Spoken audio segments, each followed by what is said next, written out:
Well, another episode of the Red Dragon. And as I said before, I'm just really showing the basics as to how we build and modify as we go. I don't remember if the dash was in last time, but I'm pretty sure it wasn't.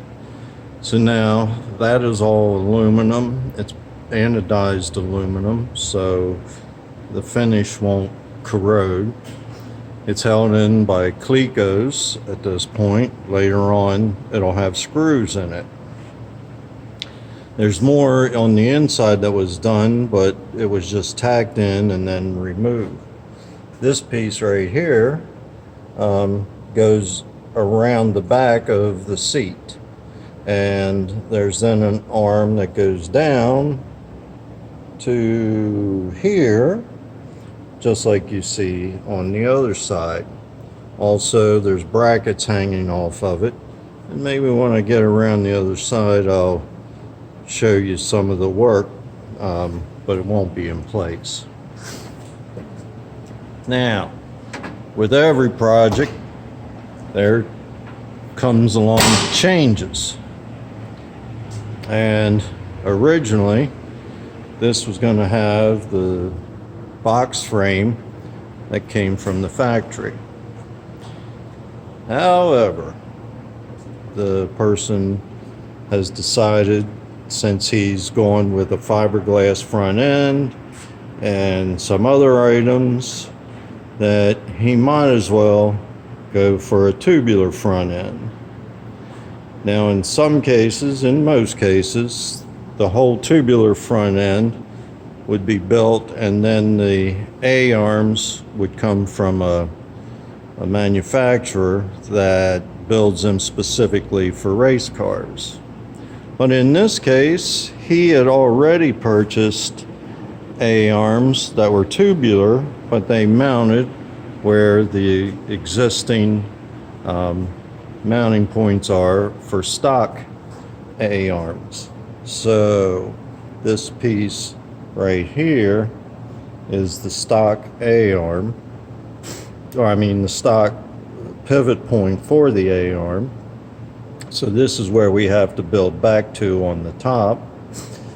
And the tubing, though, goes down underneath of the plate, which part of this plate is original, was on the car, on the box frame, but then we modified it to mount up to the tubing. And let's see, what was it I was going to say?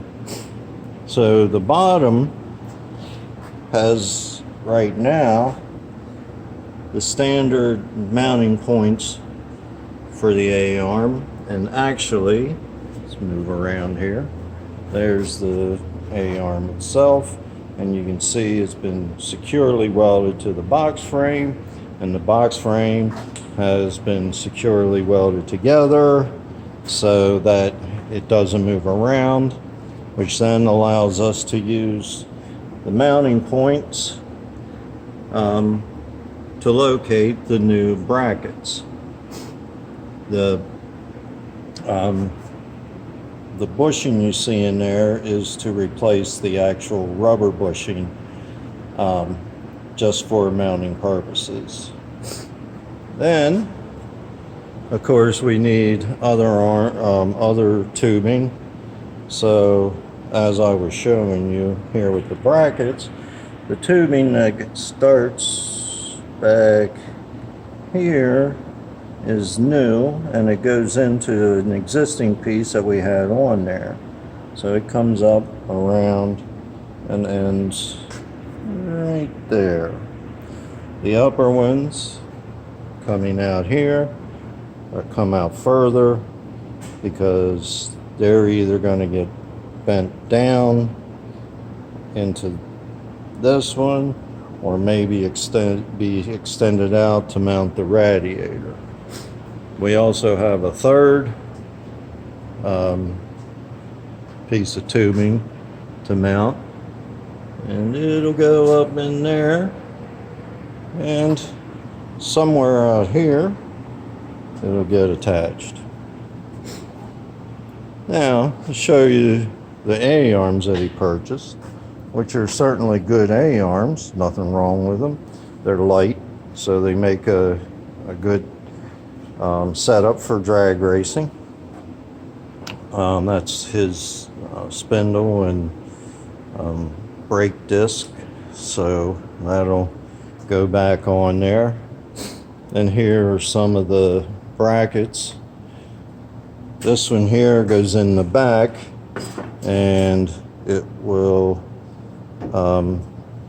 just really hold the back end of the car up. And when I say just that, it also has a battery mount, which looks pretty cool, I think, since I did it. And then these are the two pieces of tubing that have the brackets on it for mounting the seat. So that's pretty much where we're at. It's a great project. Nothing like being able to start right from the beginning. I see how things change as they go. So there's a lot of learning here.